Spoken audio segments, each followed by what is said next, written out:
고린도전서 11장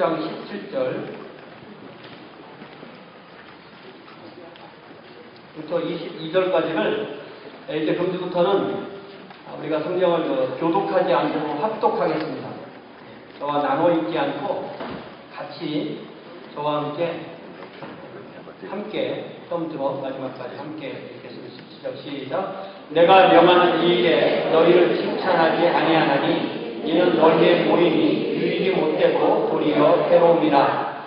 먼저 너희가 교회에 모일 때 너희 중에 분쟁이 있다 함을 듣고 어느 정도 묻거니와 너희 중에 타당이 있어야 너희 중에 옳다 인정함을 받은 자들이 나타나게 되리라.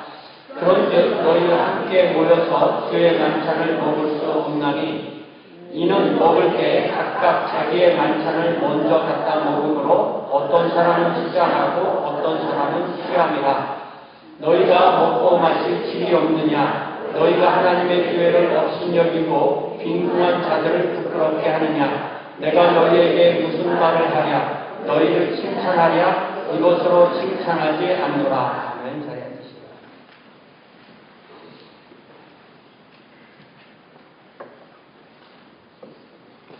제가 거의 10여 년 전에도 말씀드렸지만 어느 책 제목에 그런 책이 있어요. 내가 정말로 사는 데 필요한 것은 유치원에서 답이 없다.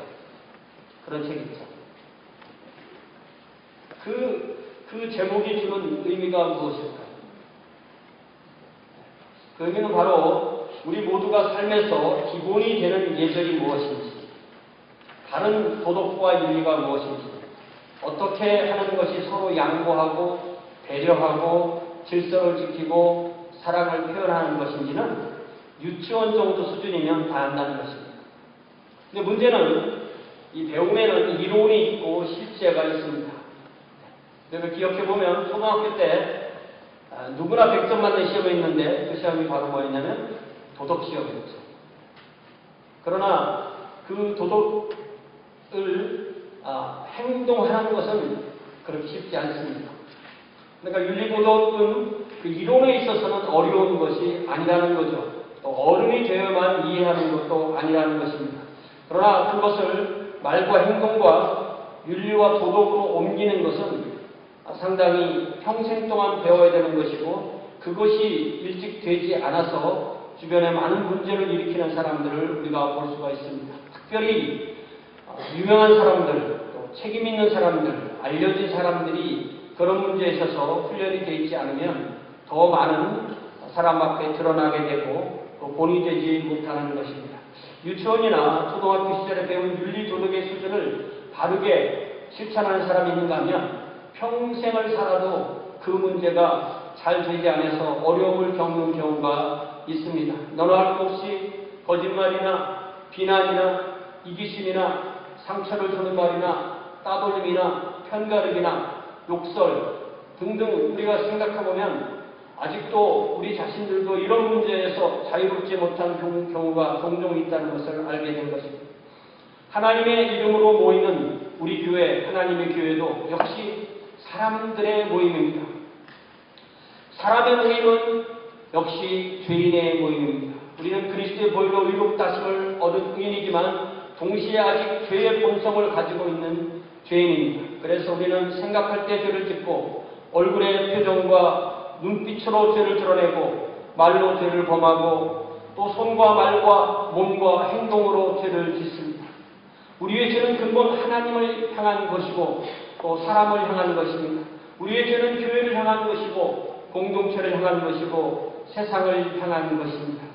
하나님의 이름으로 모인 교회는 2000년 전 고린도 교회나 오늘날 우리 교회나 역시 문제가 많고 공사 중이고 미완성입니다. 문제가 많기 때문에 그 문제를 하나하나 고쳐나가야 됩니다. 공사 중이기 때문에 부서질까 조심스럽게 다뤄야 됩니다. 미완성이기에 완전을 기대할 수가 없습니다. 사도 바울이 2차 선교여행 때 무려 1년 6개월이라는 긴 기간을 투자해서 열과 성으로 세운 고린도 교회는 사도 바울이 떠나고 그 이후로 온갖 문제를 일으키는 교회가 되었습니다. 고린도 교회는 정말 종합병동이라 할 정도로 그런 문제가 많은 교회였고 고린도전서는 그 문제들을 고치는 초동전과 같은 서신입니다. 그리고 그 문제들 중에 하나의 문제가 바로 무질서의 문제였습니다. 우리가 지난주 2주 동안 본 11장의 앞에 부분에서는 남성과 여성 사이의 무질서, 그리고 오늘부터 다루는 21장 뒷부분은 성만찬에서의 무질서, 그리고 다음 주부터 그 다음에 이제 12장부터 다루는 부분에서는 성령의 은사를 사용하는 데 있어서의 무질서를 다루고 있습니다. 무질서가 있는 상황을 잘 보면, 어떤 공동체 안에 무질서가 있는 상황을 잘 보면 그 배후에는 배려심이 부족하다는 것을 우리가 알 수가 있습니다. 하나님의 교회는 질서 가운데서 배려를 통하여서 사랑을 드러내야 합니다. 오늘 우리는 이 고린도 교회의 무질서한 성만찬을 지적하는 사도 바울의 말씀을 통하여 우리 안에 이러한 질서가 있는지, 배려가 있는지, 사랑이 흐르고 있는지를 돌아보면 좋겠습니다. 그래서 오늘은 고린도전서 11장 17절에서 20절 말씀을 배려라는 제목으로 함께 나누도록 하겠습니다. 17절에 보니까 내가 명하는 이 일에 너희를 칭찬하지 아니하노니 이는 너희의 모임이 유익이 못되고 도리어 해로움이라 말씀하십니다. 남자와 여자 사이의 질서에 대해서 말씀하신 후 이제 사도 바울은 고린도 교회의 성찬에 대한 말씀을 시작하십니다. 그러면서 먼저 분명하게 못을 박듯이 이 문제에 대해서 고린도 교회를 전혀 칭찬할 수 없다고 말씀하십니다. 책망해야 된다는 뜻입니다. 왜 그렇습니까? 그들은 교회로 모이는 것이, 교회 모임을 하는 것이, 성도들이 예수님의 이름으로 어느 가정의 교회 이름으로 모이는 것이 안 모이는 것보다 더 해롭다라고 말씀했습니다. 아찔한 얘기죠. 이 고린도 교회 모임이 얼마나 무질서했으면 사도 바울이 이렇게 강하게 말씀하였다. 그렇게 모이려면 차라리 안 모이는 게 낫다. 안 모이는 게 차라리 유익이다. 만약에 이 상태에서 한 칸 더 나아간다면 고린도 교회를 해체해버려라. 이런 말씀이 나오지 않을까 걱정될 정도의 강한 어조이지만, 물론 하나님이 살아계시고 또 사도 바울도 고린도 교회를 향한 강렬한 애정이 있기 때문에, 또 성령께서 주의 말씀으로 붙들어 주시기 때문에 고린도 교회가 해체될 그런 정도까지는 가지 않았습니다. 그러나 교회 역사의 천년을 돌아보면, 그리고 오늘날의 교회를 돌아보아도 교회가 교회로서의 본질을 100% 할 수 없기 때문에, 완전히 잃었기 때문에 해체되고 사라지는 경우가 얼마나 많이 있습니까? 이런 면에서 우리 교회도 하나님의 사랑이 질서 안에서 배려와 양보를 통해서 드러나지 못하면 존립의 가치가 점점 없어진다는 사실을 깨달아야 되겠습니다. 그러므로 우리가 주의 말씀을 들을 때마다 우리 자신을 돌아보고 주님께서 원하시는 성도, 주님께서 원하시는 교회를 만들어 나가야 하겠습니다. 이제 18절에 보니까 먼저 너희가 교회로 모일 때, 교회에 모일 때 너희 중에 분쟁이 있다 함을 듣고 어느 정도 믿거니와. 이 말씀에 나오는 것처럼 고린도 교회는 교회 공동체로 모일 때 그 안에 분열이 있고 파당이 있었습니다. 아마 여기서 말하는 이 파당은 처음에 말한 바울파, 아볼로파, 베드로파 등의 파가 아닙니다. 오늘 본문의 문맥으로 온다면 이 파당은 1차적으로는 이 질서를 지키는 사람과 질서를 지키지 않는 사람들, 또 1차적으로 부자와 가난한 자들, 그래서 하나님의 교회를 무시하는 사람들과 또 그들에 의해서 피해를 받은 사람들, 내지는 배려와 질서를 지키고 하나님의 교회를 존중하는 사람들, 이런 파당으로 교회가 갈려있다는 사실을 알 수가 있습니다. 그래서 19절에 보니까 너희 중에 파당이 있어야 너희 중에 옳다함을 인정함을 받은 자들이 나타나게 된다고 말씀하십니다. 무슨 말씀이에요? 사도 바울은 여기서 이 파당의 긍정적인 면을 드러냅니다. 파당이 있어야 옳다고 인정함을 받는 자들이 나타나게 된다고 말씀하십니다. 고린도 교회를 포함하여 이 신약성경에 나오는 모든 교회들은 그 당대의 그 사회 제도가, 노예 제도가 아주 발달했던 그런 시대의 교회입니다. 그런데 교회 공동체는 자연스럽게 자유시민과 노예가, 그 시민의 소유인 노예가 함께 와 있습니다. 한 교회 안에 부자와 가난한 자도 있었습니다. 사도 바울이 고린도 교회 편지를 보낼 때 그리스도 안에서는 유대인이나 헬라인의 그 인종의 차별도 없고, 남자와 여자의 성별의 차이도 없고, 자유시민과 노예의 신분의 차이도 없는 평등한 공동체가 하나님의 교회라고 분명히 말씀하셨습니다. 사실 그 당대에 교회에는 이처럼 평등한 사회를 지향하는 공동체가 없었습니다. 근데 고린도 교회는 그러한 모습을 갖추지 못하고 여러 조건 가지고 타당으로 나뉘고 배려심이 부족해서 상처를 주고 교회에 가서 오히려 차별 대우를 주고받고 하는 그런 교회가 되었다는 것입니다. 사도 바울은 타당이 있어야 옳다함을 인정받는 사람이 있다는 말을 통하여 약자의 편에 서겠다는 본인의 의지를 분명히 표현합니다. 부자보다는 가난한 자, 자유시민보다는 노예의 편을 들겠다는 것이죠. 무조건 약자가 옳다는 것은 아니지만 이 경우에는 부자가 더 배려하는 마음을 발휘해야 했다는 것을 말씀하고 있습니다. 우리 교회는 비교적 작은 공동체이기는 하지만 우리 교회도 어떤 그 조건에 의해서 배려를 발휘해야 되는데 그 배려를 부족하게 발휘하는 경우가 많이 있을 수가 있습니다. 특별히 우리 교회는 한국어만 하는 분들이만 모이는 교회가 아니고 한국어가 모국어가 아닌 사람들, 영어를 주로 사용하는 사람들이 교회에 오기 때문에 그분들은 우리 교회에서는 언어에 있어서 불편함과 제약점을 가지고 있는 언어에 있어서의 핸디캡을 가지고 있는 분들과 같습니다. 그렇기 때문에 우리는 그분들을 좀 더 배려하는 마음으로 한마디라도 더 영어를 하고 더 따스한 마음으로 다가가야만 하겠습니다. 그 외에 우리 교회에서 좀 처음에 나온 분, 또 오랜만에 나온 분들, 이런 분들을 배려하고 도움의 손길을 펼 수 있는 기회는 참으로 많이 있습니다. 이제 20절에 보니까 그런즉 너희가 함께 모여서 주의 만찬을 먹을 수 없나니. 다시 20절부터 사도 바울은 고린도 교회의 구체적인 문제를 지적합니다.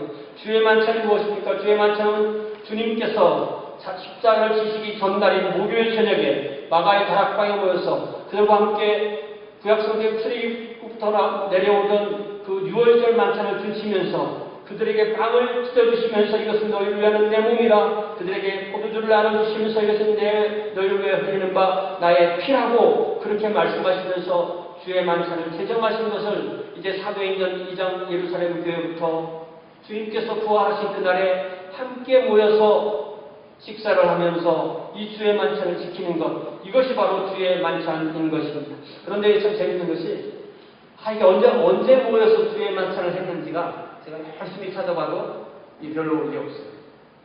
보통 토요일 저녁에 모이지 않았을까 이렇게 생각하는 분들이 있어요. 왜냐하면은 유대인들은 하루가 언제 시작되냐면 해가 딱 떨어지기 하기 시작해요. 그래서 토요일은 금요일, 우리로 말하면 금요일 저녁 해가 딱 떨어져서 해가 이 지평선으로 딱 사라지면 그때부터 새로운 날이 시작되는 거예요. 그래서 금요일 저녁부터 토요일 일몰까지가 안식일이고, 그러면 안식 첫날은 우리로 말하면 토요일 저녁부터 시작되는 거죠. 그래서 토요일 저녁에 하루 일과를 마치고 함께 모여서 주의 만찬을 했을 것이다. 이렇게 생각하는 사람들도 있고요. 아니면 주일 새벽에 모여서 예배를 드리고 또 주일이 휴일이 아니었기 때문에 주일에 일을 하고 그 다음에 주일 저녁에 다시 만나서 주의 만찬을 했을 것이다. 이렇게 생각하는 분도 있습니다.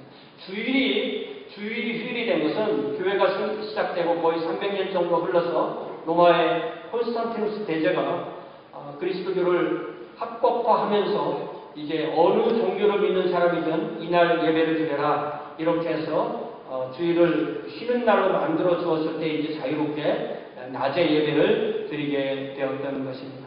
보통은 이렇게 그때는 교회들이 한 지역 전체를 다스리는 교회 그분을 감독이라고 했고 또 각 교회마다 작은 교회마다 장로님들을 모여서 이러한 만찬과 예배를 인도했습니다. 근데 사도 바울은 이 고린도 교회라는 교회는 그 당시에 지금 현재 고린도 교회의 상태라면 주의 만찬을 차라리 먹지 못할 지경이 되었다라고 그렇게 지적합니다. 교회가 함께 먹으면서 주의 죽으심과 부활을 기념하는 것이 주의 만찬인데 이 고린도 교회는 주의 만찬을 나눌 수도 없고 차라리 모이지 않는 것이 유익이 될 정도의 상태가 되었다는 것입니다. 왜 그렇습니까? 그것은 바로 일부의 회원이 어떤 면에서 더 교회 안에 힘을 가지고 더 섬겨야 되고 배려해야 될 사람들이 섬기지 못하고 배려하지 못했기 때문에 그러한 부족함이 드러났다는 것입니다. 그래서 21절에 보니까 그 상황이 어떻게 됐냐면 그들의 혼란스러운 상황을 21절에 표현합니다. 이는 먹을 때, 주의 만찬을 먹을 때 각각 자기의 만찬을 먼저 갖다 먹으므로 어떤 사람은 시장하고 어떤 사람은 취함이라 이렇게 말씀하고 있죠. 여기서 우리는 당대 고린도 교회가 이 만찬을 위해서 모이는 장면을 머릿속에 그림으로 그려볼 수 있습니다. 우리 식으로라면 토요일 저녁이나 주일 저녁에 한 8시까지 다 모여서 먹습니다. 어느 우리 교회로 모이는 어느 집에 모입니다. 그래서 각자 자기가 마련한 음식을 가지고 가는 겁니다. 어떤 사람은 마음이 넓고 또 재정적인 여유도 있고 또 손도 크고 그래서 음식을 많이 가져가는 사람도 있고 어느 사람 음식을 못해가는 사람들도 있을 수 있습니다. 문제는 성만찬, 주의 만찬을 한다고 하면서 무게중심이 주의 만찬보다는 주의 만찬보다는 주의 만찬 이쪽에 더 많이 가 있는 것이 문제가 되었습니다. 주의 만찬 그 자체가 오늘날 우리 교회에서 하듯이 그렇게 상징적으로 극히 조금의 양을 나누는 것이 아니라 실제로 함께 음식을 나누는 식사였기 때문에 자칫하면 그 먹는 행위 그 자체에만 의미를 두는 것이 되게 되는 것입니다. 그러다 보니 이 고린도 교회가 서로 배려하는 마음이 없다 보니까 자기가 음식을 가지고 와서 아직 시작도 되지 않았고 와야 될 식구들이 다 도착하지도 않았는데 일부가 다른 사람들을 기다리거나 배려하지 않고 먼저 자기가 가져온 음식 또 다른 사람의 음식을 먼저 먹기 시작한다는 것입니다. 그러다 보니까 경쟁적으로 먹고 배부르게 먹고 또 준비해온 포도주도 너무 많이 마셔서 이 음식이 다 떨어져 갈 때 늦게 오는 사람들이 교회에 와 보니까 아무것도 먹을 거 없고 피곤한 몸을 끌고 왔는데 먹을 것을 기대하고 왔는데 막상 교회 모임에 와 보니까 먼저 음식을 준비해온 사람들이 다 먹고 일부는 취해 있고 그러면 그거로 인하여 주의 만찬이라고 모였는데 그러한 차별대우와 또한 그러한 무질서를 통하여서 상처를 받고 결국 교회는 하나됨이 깨지고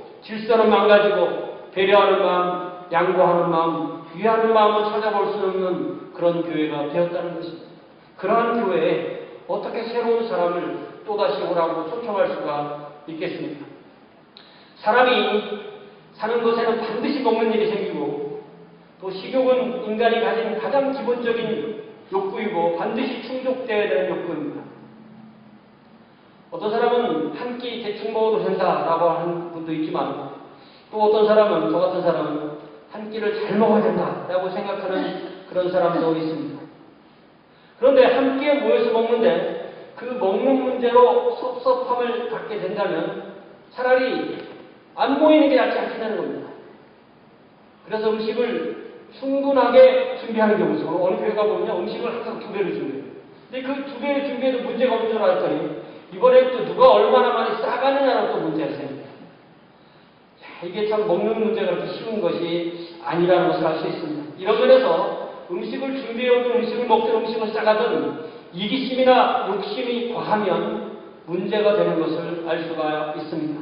누구나 식욕이 없으면 먹을 수 없지만 그러나 식욕 그 자체가 과해서 식탐까지 된다면 문제는 심각해지는 것입니다. 저도 식탐이 있고 또 이것을 다스리려고 무척 애를 씁니다. 음식의 양은 한정되어 있고 앞에 사람이 다 먹어 없으면 뒤에 사람은 당연히 먹을 것이 없다는 이 단순한 사실을 배우고 또 그것을 실천하는 데 있어서 어떤 사람은 또 너무나 쉬운 문제인데 어떤 사람에게는 또 그것이 어려운 문제가 되기도 하는 것입니다. 배려하는 마음이 없다면 그 배려하는 마음을 실천하려는 그 의지가 없다면 먼저 자기 욕심부터 채우게 되는 것입니다. 이렇게 보면 이것은 단지 먹는 문제뿐만 아니라 우리가 함께 사는 것에 있어서 2명 이상 사는 공동체에서는 반드시 배려하는 문제는 꼭 필요하다는 것을 알 수가 있습니다. 질서와 자유, 상반된 개념이죠. 질서와 자유, 또 공동체와 개인, 서로 상반되는 개념입니다. 질서와 자유, 공동체와 개인의 서로 상반된 가치를 지켜나가기 위해서는 공동체에서 함께 사는 법을 배워야 합니다. 어떤 것은 자기 몸에 배어 있는데 그걸 모르는 경우가 있어요. 제가 한 5년 전 정도에 뷰티풀 마인드라는 영화를 봤어요. 보신 분 있으세요? 뷰티풀만 기억나세요? 러셀 크로우 나오는. 영화를 딱 시작하면 이 주인공이 대학에 이제 입학을 하면서 기숙사에 들어가요. 자기 친구하고 얘기를 합니다. 한참 영화가 한 전체에 한 반 정도 할 동안 계속 그 친구랑 얘기를 하는 거예요. 근데 나중에 보니까 친구가 실제 인물이 아니라 환상의 인물이에요. 그 사람이 눈에 보이는 겁니다. 그래서 영화가 이제 끝날 때쯤에 어느 기자가 이제 그분이 나이 한참 먹고 완전히 노인이 됐을 때, 유명한 수학자인데 노인이 됐을 때 이렇게 물어봐요. 아직도 그 친구가 눈에 보입니까? 영화 보신 분 뭐라고 대답해요? 보입니다. 그러는 거죠. 그러나 뭐라고요? 그러나 그게 실제 하는 사람이 아니라 내가 환상으로 본다는 것을 압니다. 알고 다른 거죠.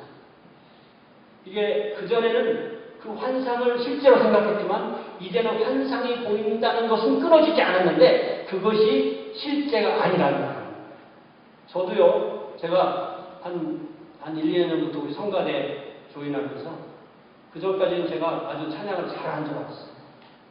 근데 계속 저보고 틀렸다고 합니다. 안 틀렸는데 틀렸다고 합니다. 크다고, 목소리 크다고 그러고 너무 늦는다고 하고 한 번도 빨리 한다는 걸 못 들어봤어요. 항상 늦는 거예요. 내가 잘하는데 왜 늦는 거야? 내가 잘하는데. 근데 어느 날 다른 사람들한테 들어보고 그 순간에 들어보고 하니까 내가 고질적으로 틀린다는 거예요. 모든 노래를 저는 천천히 불러요. 박자부터 천천히 불러요. 저는 네 박자나 네 박자 다 하다 보니까 그 다음에 이렇게 들어가요. 항상 그렇게 불러요. 아주 고질적이라고 해요. 고질적이고. 그런데 그거를 지적을 받다 보니까 성가대는 하고 싶고 찬양은 잘하고 싶고 그러다 보니까 고쳐야 되겠다라는 생각을 하게 되는 거예요. 그런데 문제는 뭐냐면 고쳐야 되겠다고 생각한다고 해서 고질적인 것이 고쳐지지 않는다는 거죠. 그러나 예전에 내가 틀린다는 걸 몰랐는데 지금은 틀린다는 걸 아는 거죠. 틀린다는 걸 알면 그래도 가능성이 있습니다. 누가 저에게 최 목사는 참 식탐이 많아. 들으면 제가 기분이 나쁘다. 그렇지만 아직 저에게 그 말을 해주고 있고 내가 그 말을 듣고 그것을 인정할 때는 저는 그래. 내가 이쪽에 약점이 있고 이쪽에 문제가 있지. 이걸 알면 말해주는 사람도 아직도 희망이 있으니까 말을 할 것이고 저도 듣는 사람 입장에서도 그래 이 부분을 내가 고쳐야 돼 라고 알게 되는 것입니다. 제가 제 얘기하니까 좀 쑥스러웠어요. 제가 쑥스럽습니다. 내 얘기를 하나 예로 드린 거고 이 외에 자기는 모르는 게 더 문제고 그러니까 내가 이쪽에 문제가 있다는 걸 알면 그래도 가능성이 있는데 모르고 있다고요. 그래서 우리가 배려의 마음이 부족해서 이런 함께하는 이들의 마음에 상처를 입히는 일이 얼마나 많은지 모르겠어요. 문제는 자신이 무슨 문제를 가지고 있는지를 모르는 것. 그게 문제입니다.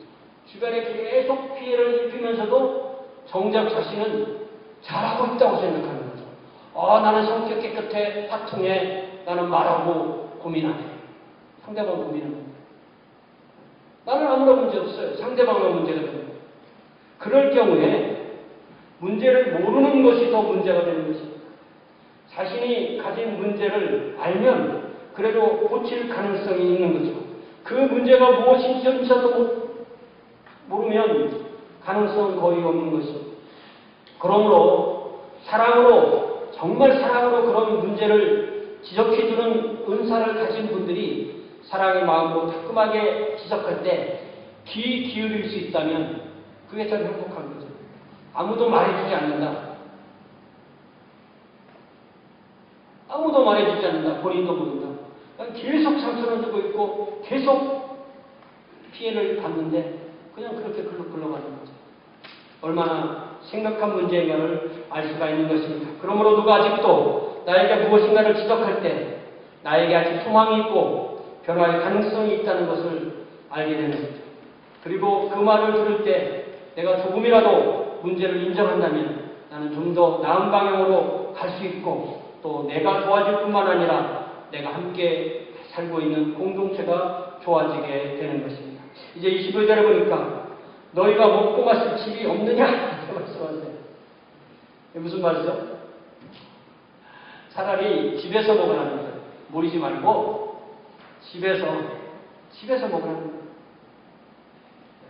각자 집에서 먹으라는 것입니다. 이 경우는 먹는 문제, 단순히 그 한 가지 목적으로만 모이는 것이 아니라는 것입니다.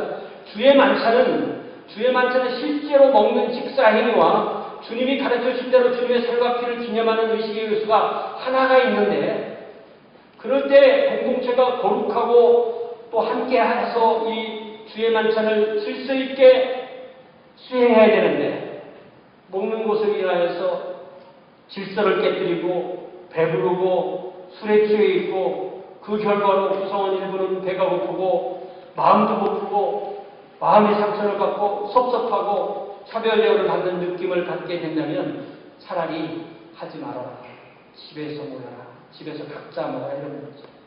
그렇게 질서를 깨뜨리는 사람들은, 다시 말해서 사도 바울은 뭐라고 강조하냐면 너희가 하나님의 교회를 업신여기고 빈궁한 자들을 부끄럽게 한다고 말씀하고 있습니다. 고린도 교회의 일부 구성원이 취하였던 태도는 정확하게 이렇게 두 가지 문제를 가지고 있었는데, 하나는 하나님의 교회를 업신여긴 것이고 다른 하나는 빈궁한 자들을 부끄럽게 하는 것인데, 이 두 가지는 서로 연결되어 있는 것입니다.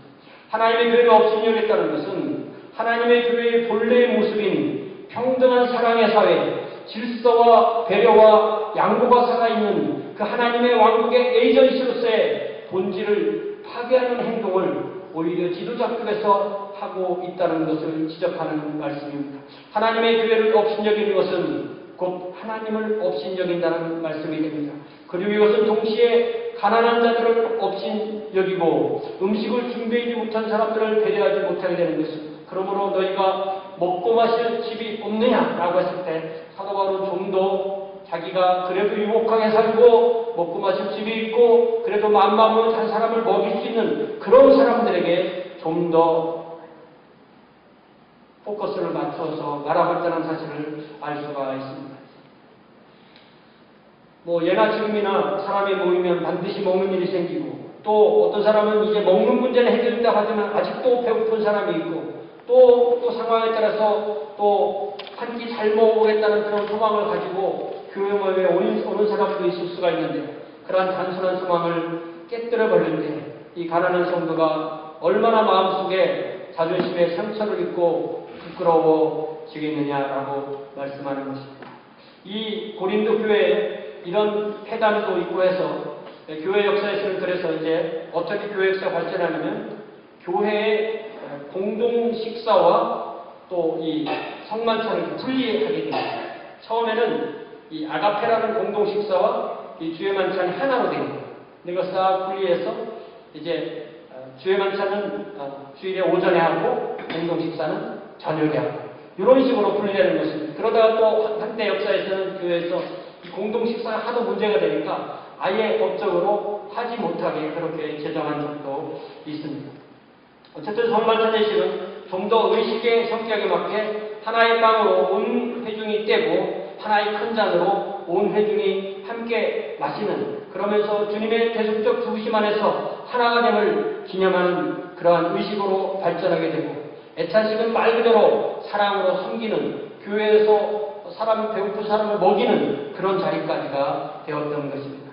그래서 저는 이 우리 교회가, 제가 우리 교회 그냥 재밌는 말로 우리 교회 표어가 뭐냐 할 물어보면 제가 노이딩 한국말로는 안 먹는 모임 없다, 또 긍정으로 말하면 모이면 먹는다, 이게 우리 교회 표어다 이렇게 말하는데, 사실 우리 교회 표어가 아니고 신약 성경의 사도행전을 보면 주의 만찬을 떼기 위해서, 다시 말하면 먹기 위해서 모였다고 되는 분들이 상당히 많습니다. 교회는 이렇게 먹는 것 자체를 의식으로 만들었고, 또 먹는 걸 통해서 서로 하나가 되고, 또 이웃을 섬기고, 또 약한 자들을 섬기는 그 자체가 참으로 핵심적으로 중요한 것이 된 것입니다. 그래서 저는 주일에 오셔서 예배 드리시고 점 식사를 안 하시고 하시는 분이 있으면 무지 섭섭합니다. 꼭 식사를 하고 가시기 바랍니다. 마치 교회 오셔서 설교 듣지 않고 가는 분과 거의 비슷하게 마음이 서운해요. 이거는 그냥 이런 제 나름대로 성경을 보고 제 나름대로 가지게 된 그런 생각인 것을 여러분들이 이해를 해 주시기 바랍니다. 함께 모여 성찬을 나누며 위로 하나님을 예배한 후에 함께 다시 식탁을 중심으로 둘러앉아서 지난 한 주를 돌아보고 그동안 어떻게 살았는지, 또한 어떻게 주님 앞에 무슨 일이 있는지, 또 서로의 기도 제목을 나누면서 또 다시 한 주를 기약하는 그 아름다운 교제, 코이노니아 이 자리가 식탁을 통해서 이루어지게 되는 것이 얼마나 아름답습니까? 우리들 교회는 결코 이 일로 칭찬을 받지 못하였지만 우리는 서로 음식으로 섬기는 이 일을 통하여서 주님 앞에서 칭찬을 받고 또 이웃에게도 칭송을 듣는 그런 교회가 되어야 하겠습니다. 우리 교회는 주일 후에 모이든 또 구역으로 모이든 또 청년들이 따로 공부하려고 모이든 성가대가 모이든 또 목장으로 가정에서 모이든 또 특별한 일로 또 가정에서 모이든 또 몇몇 사람들이 서로 연락해서 모이든 모여서 식사를 하게 되면 그 모임이 바로 애찬의 자리고 그 모임이 바로 주님의 이름으로 모이는 자리가 된다는 사실을 기억하게 됩니다. 그리고 그 모임 안에 질서가 있고 사랑이 있고 배려가 있고 양보가 있어서 우리가 모이는 어떤 식사 모임이라도 그곳에서 주님의 사랑이 흐르고 주님의 사랑을 서로 또 확인하는 그러한 말 그대로의 애찬식이 될 수 있도록 우리가 지금까지 잘해왔지만 그렇게 섬겨주시기를 바랍니다. 교회에서 이렇게 애찬식을 많이 하게 되면 처음에 같이 집 와서는 이 요리를 못하던 분들도 요리에 배타락이 돼서 잘 섬기게 되는 것을 많이 보게 됩니다.